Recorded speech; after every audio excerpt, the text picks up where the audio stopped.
So, Henry, great for you to join us again this afternoon. I mean, tell us a little bit about this evening's cultural exchange. It's a 24th cultural exchange between Gibraltar and Morocco, I believe. Thank you for having us another month. Yeah, I mean, it's quite a special one because it's the culmination of the first Duke of Edinburgh award scheme in Morocco. And I'm going to be interviewing the two gentlemen that came to supervise the whole operation, which is Mr. Kenneth Cardona and Mr. John Napoli, very well known in Gibraltar for the Duke of Edinburgh award scheme in Gibraltar. Very experienced gentlemen. And we're going to be interviewing them and see how the whole experience went. Definitely. That should be really intriguing. So you're going to be doing the interview and they're going to be basically speaking to you on like a Zoom call, and you're going to have a little insight into how it all works? Yes, this is on the same line as every other cultural exchange that we've had, as you say, for the last 2 years. Yeah. It's the first time that I'm having two guests at the same time, so that's going to be interesting.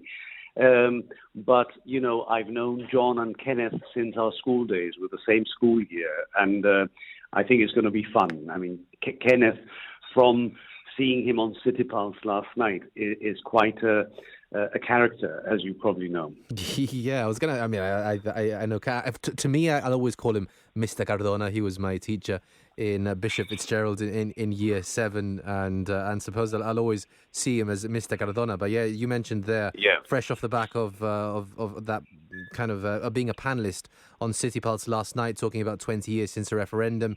He's just brilliant, isn't he? I mean, the way he speaks, and not just kind of on this episode in particular. He's also come out in previous episodes of City Pulse, and whatever he speaks about with such passion and conviction. I can imagine this evening will be no different.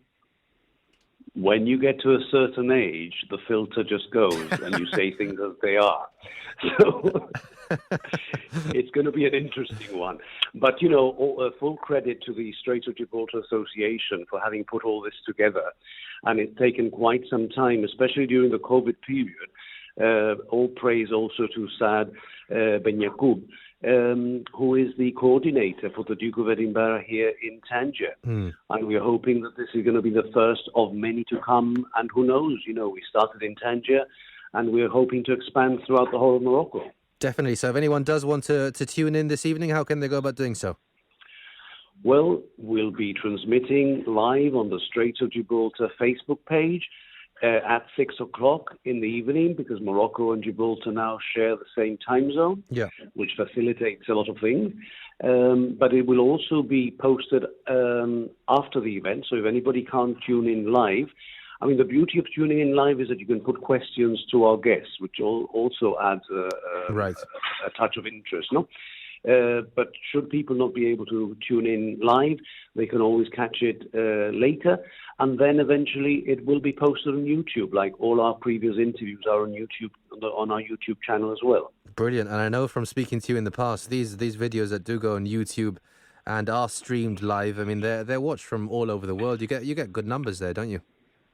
We do. We're blessed in that sense that, you know, we have followers now from all over the world. Even Gibraltarians live in the States, you know, the like of Daryl Ferro, you know, and people all over the place. You know, although sometimes they don't ask questions live, but we then do get private messages saying, you know, well done, we've thoroughly enjoyed it.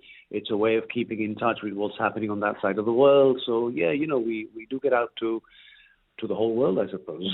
Good stuff. Well, it's great to chat to you as always, Henry. Hope today goes well. As you mentioned there, for the first time, you're doing it kind of like a double header with both with both Kenneth and John there. So I hope it goes well. I'm sure it will, and I'm sure plenty of people will be tuning in. Thank you.